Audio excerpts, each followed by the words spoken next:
Criminal waste అనేసరికి అందరూ engineering విద్య criminal waste కాదు, ప్రభుత్వాలు అది అట్లా అట్లా తయారు చేస్తున్నాయి నాయకులు.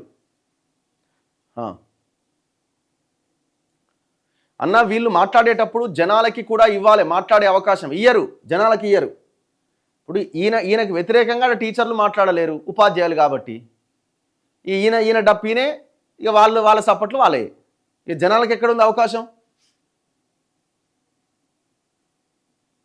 రఘు గారు, రాష్ట్ర విద్యా వ్యవస్థ ఎంత దారుణంగా ఉందంటే మీ కాక్రోచ్ సభ్యులు ఏం చేస్తున్నారు? మా కాక్రోచ్ సభ్యులు ఎవరు లేరాడు, నాదేం కాక్రోచ్ పార్టీ కాదు, నేను ఒక జర్నలిస్ట్ని. సో వాళ్ళకు కూడా మనం చెప్పాల్సింది ఏంటంటే ఎడ్యుకేషన్ సిస్టమ్ మీదనే కొట్లాడాలి, అది చాలా ఇంపార్టెంట్.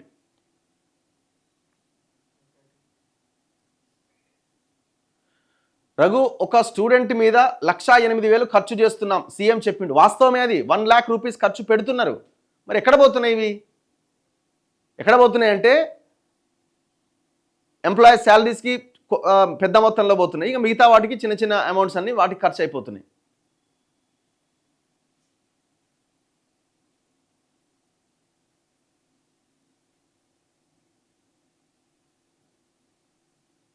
మీ ప్రొఫెసర్ నాగేశ్వర్ హైకోర్టు తీర్పు విషయంలో హైడ్రాను, రంగనాథ్ను, రేవంత్ రెడ్డిని సపోర్ట్ చేస్తూ వీడియో చేసినాడు. చూడలేదు బ్రదర్, నేను చూద్దాం ఏం మాట్లాడిండు. మిస్టర్ రఘు గారు, వార్తలు చదవండి తప్పులేదు, కానీ పదే పదే ప్రభుత్వాన్ని నిందించడం తప్పు. అసలు మీరు ప్రతిపక్షమా అధికార పక్షమా? ఒక పని చేయి, మీ ఇంట్లో ఎంతమంది పిల్లలు ఉన్నారు, మీకు మ్యారేజ్ అయిందా? ఒకవేళ మ్యారేజ్ అవ్వకపోయినా అయినా చుట్టూ ఉన్న పిల్లలు ఉంటారు కదా, వాళ్ళు ప్రైవేట్ స్కూల్కి పంపించి ఎంతెంత ఖర్చు పెడుతున్నారో లెక్కలది. ఓకే, నీ జేబు ఎంత ఖాళీ అవుతుందో చూసుకో, దాని మీద ఫోకస్ చేయండి. అప్పుడు మీకు ప్రభుత్వాన్ని, నాయకులని ఏం చేయాలా ఏంటి అనేది మీకు క్లారిటీ వస్తుంది. 430కి పైగా జూనియర్ కాలేజీలు ఉంటే కేవలం 66 కాలేజీల్లోనే బ్రేక్ఫాస్ట్ ప్రవేశపెట్టి రాష్ట్రం మొత్తం ఇస్తున్నామని చెప్పుకుంటుండు. అన్ని కాలేజీలలో ఇంకా ప్రవేశపెట్టలే కాదండి. అసలు మీ బ్రేక్ఫాస్టు, మీ బ్రేక్ఫాస్ట్ భోజనాలు పెట్టుకునే స్తోమత కుటుంబాలకు వస్తుంది. ఫస్ట్ మీరు చదువు చక్కగా చెప్పురి. మేము ఎంతసేపు బ్రేక్ఫాస్ట్ పెట్టినాం అని చెప్తారు, కానీ మేము చదువు చక్కగా చెప్పినాం, టీచర్లు చక్కగా ఉన్నారు, ఏ ఇబ్బంది లేదు, బిల్డింగ్లు బాగున్నాయి, మౌలిక సదుపాయాలు ఉన్నాయి, ఇన్ఫ్రాస్ట్రక్చర్ ఉన్నది అని చెప్పే ప్రయత్నం చేస్తున్నారా?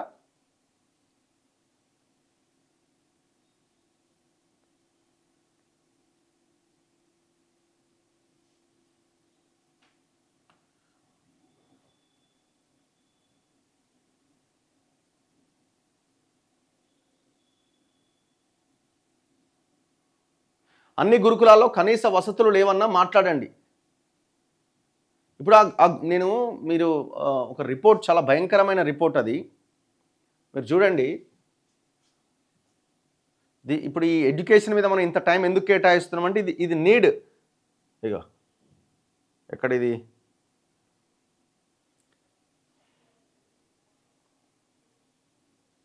చలో నెక్స్ట్ మిగతా వార్తల్లో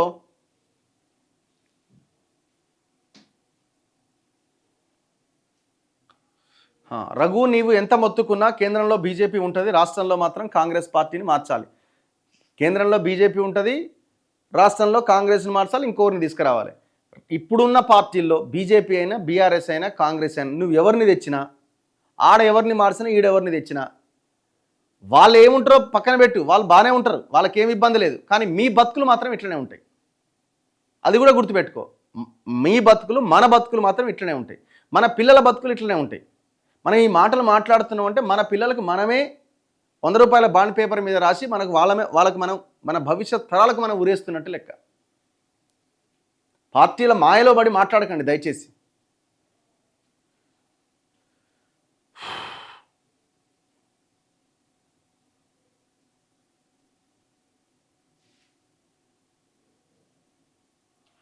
వి also protest against CJP Delhi protests. మేము కూడా తగ్గేదేలే. From now onwards every one is accountability. తెలంగాణలో every department has issues, related minister should resign. చేయండి తక్షణమే, ఏమాత్రం ఆలోచించొద్దు.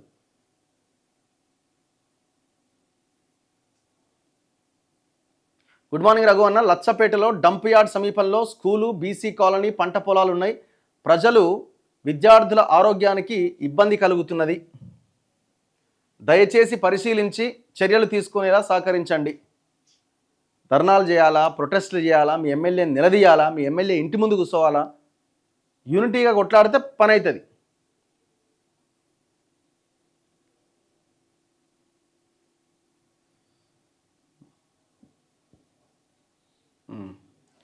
ఇట్స్ వేస్ట్ ఆఫ్ టైమ్ అట. The conversation is constantly diverted towards Hindu, Muslim, Pakistan and Bangladesh while the country's real challenges are ignored. So చర్చ అంతా బంగ్లాదేశ్, పాకిస్తాను వీటి మీదకి పోతున్నది. అసలు రియల్ ఇష్యూస్ని మొత్తం పక్కదారి పట్టిస్తున్నది అని అంటున్నారు. వాస్తవమే కదా ఇది. ఎవరు ఆందోళన చేసినా, ఎవరు మాట్లాడినా వాడు దేశద్రోహి, వాడు అర్బన్ నక్సలేటు, లేకపోతే వాడు పాకిస్తాను. వేరే రాష్ట్రం వాడైతే పాకిస్తాన్, వాడు పుసుక్కున పంజాబ్ వాటి దగ్గరగా ఉన్నాడు అనుకో, ఇక వాడు పాకిస్తానే. ఇక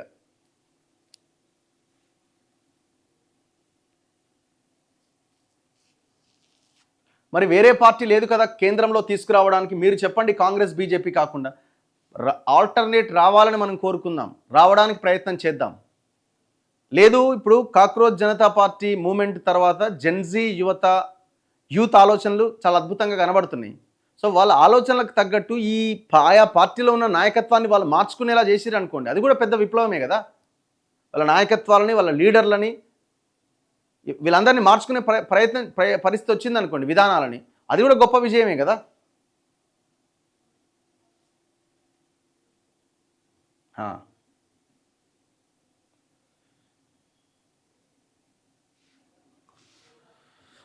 రేవంత్ రెడ్డికి ఓవర్ కాన్ఫిడెన్స్ ఎక్కువైందట. ఆయన కాన్ఫిడెంట్గానే ఉన్నాడు, నాట్ ఓవర్ కాన్ఫిడెన్స్ ఏం కాదు, అది కాన్ఫిడెంట్గా ఆయన పనిచేసుకుంటూ పోతున్నాడు.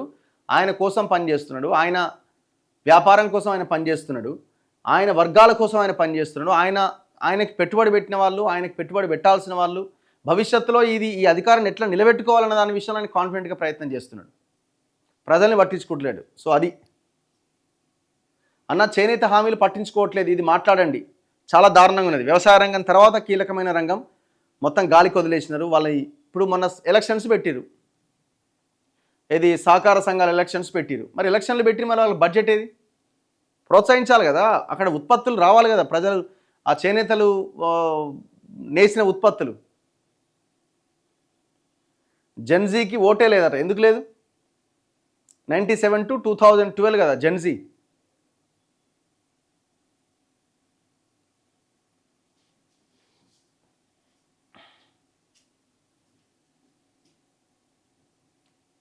అన్న, రాష్ట్రానికి వెలుగులు ఇస్తున్నాం కానీ మా బతుకులు ఇంకా చీకట్లోనే ఉన్నాయి. నమ్మి ఓట్లు వేసాము, సమ్మె చేస్తే అప్పుడు నమ్మించిండ్రు. కాంగ్రెస్లో ఎవరిని నమ్మాలి?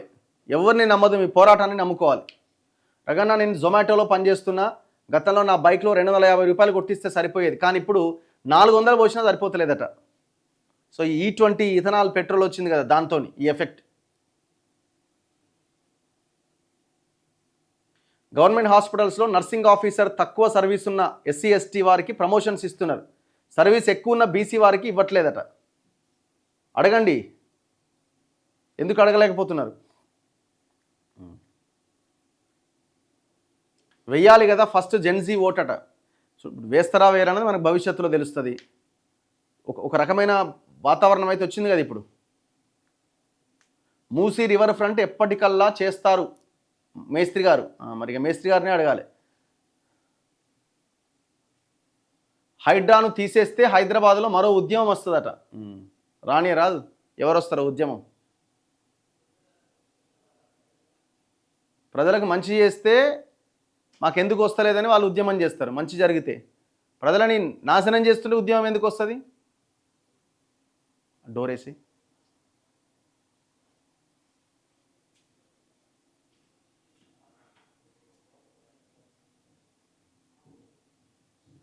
The encouraging part is that Gen Z seems to be questioning these distractions and focusing on what actually matters. అది పాయింట్. ఇప్పుడు వాళ్ళు ఓట్లు వేస్తారా, ఎలక్షన్లో పోటీ చేస్తారా, పార్టీ వస్తుందా పక్కన పెట్టండి.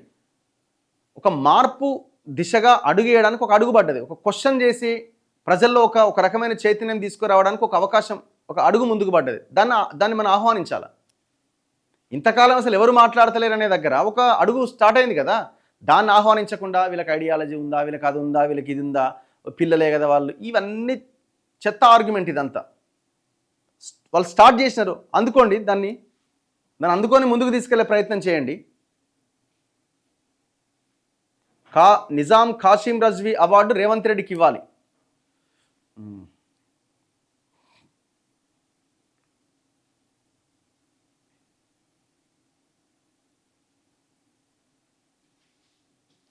బీజేపీ వస్తే మంచిదవుతుందేమో తెలంగాణలో రఘుబాయ్.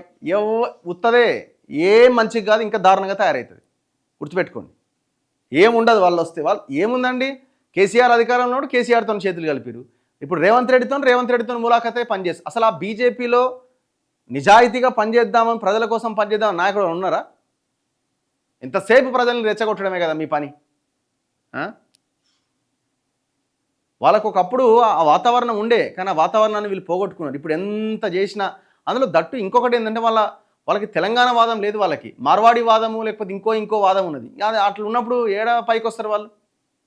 తెలంగాణ వాదం అంటేనే వాళ్ళకి ఇట్లా చీమలు ఇట్లా పాకినట్టు ఉంటుంది, వాళ్ళకి బొద్దింకలు ఇంకోటి వాకినట్టు ఉంటుంది. రఘు గారు, ఈ కరువు పరిస్థితిలో మిగిలిపోయిన రైతు రుణమాఫీ గురించి అడగండి. 100 కోట్ల రూపాయలు చాలా, ఇప్పుడు 60% చేసినట్టున్నారు, మిగతాదంతా పక్కన పెట్టేసినారు. ఇప్పుడు దాని మీద అపోజిషన్ పార్టీలు ఎందుకు కొట్లాడతలేవు? ఇప్పుడు బీఆర్ఎస్ ఉంది, బీజేపీ. మీరు రుణమాఫీ ఏమైంది మిగతా వాళ్ళకని, వాళ్ళ కార్యాచరణ ఏది? మీరు చూడండి, వీళ్ళ పోరాటము అపోజిషన్ బీజేపీదైనా కాంగ్రెస్దైనా బీఆర్ఎస్దైనా, ఇప్పుడు 10 మంది పార్టీ ఫిరాయించిన ఎమ్మెల్యేల మీద వీళ్ళు ఏం పోరాటం చేస్తున్నారు? అసలు ఎక్కడైనా మాట్లాడుతున్నారా? ఇప్పుడు హైకోర్టులో అదేదో కేసు పెండింగ్లో ఉన్నట్టున్నది. దాని తర్వాత ఏమైపోయింది? కాంప్రమైజ్ అయినా ఇది కూడా? 2054 వరకు సీఎం పక్కాట. వామ్మో, నీకు ఇంకా బోనస్గా ఇంకో 20 ఏళ్ళు కలుపుతున్నారు రేవంత్ రెడ్డి గారు. 2054 అట, 34 కాదు. స్వతంత్రం వచ్చినప్పటి నుంచి రెడ్డి విలమలే ముఖ్యమంత్రులుగా ఉన్నారు. 6% లేనడు ముఖ్యమంత్రి, 60% ఉన్న బీసీలకు ముఖ్యమంత్రి పదవి రావాలి. ప్రజలు మారాలి, ప్రజలు చేంజ్ అయ్యి కన్సాలిడేట్ అయ్యి ఓట్లు వేయాలి.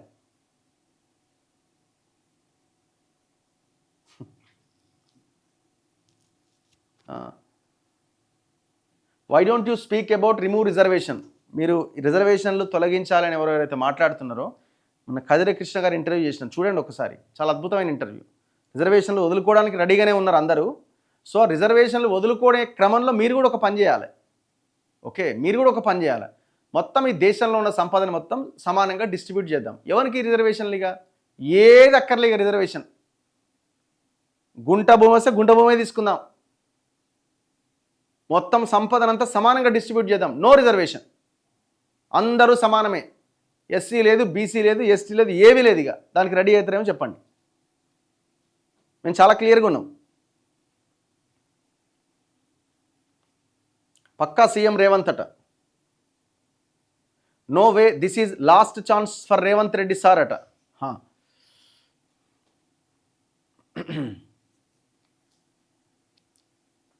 రఘు అన్న, టెట్ ఎగ్జామ్లో ఇన్ సర్వీస్ టీచర్లకు కూడా రిజర్వేషన్స్ ఎందుకు?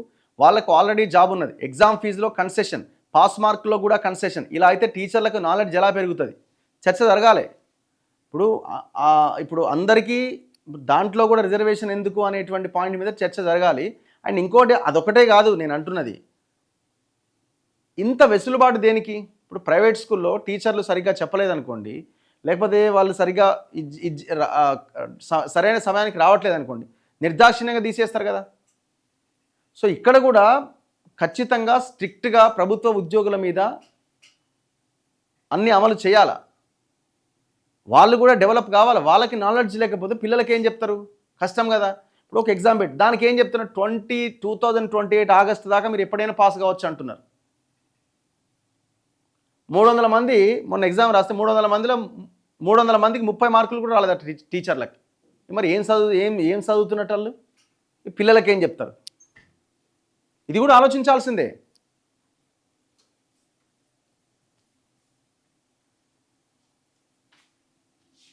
గుంపు మేస్త్రి, ముందు వెనక్కి తిరిగి చూడు, నువ్వు చేసింది ఏంటో. ముందు వెనక్కి తిరిగి చూడా? ఓకే.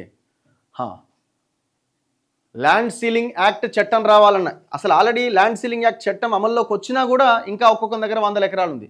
మల్లారెడ్డి లాంటి నాకు 600 ఎకరాలు ఉందని గొప్పగా చెప్తున్నాడు.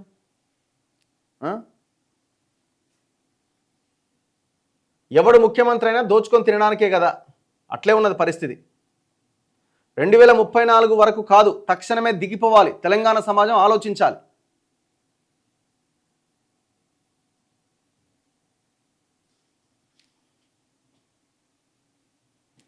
పిల్లల 10వ తరగతి అయిపోతే తల్లిదండ్రి భయపడి చచ్చిపోతున్నారు, ఏ కాలేజీలో చేర్పించాలి అని, లక్షలకు లక్షలు కావాలని.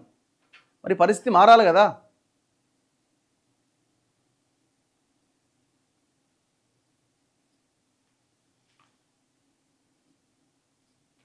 మా మంచిర్యాలలో కొన్ని స్కూళ్ళు వాటర్లో మునిగిపోయినాయి.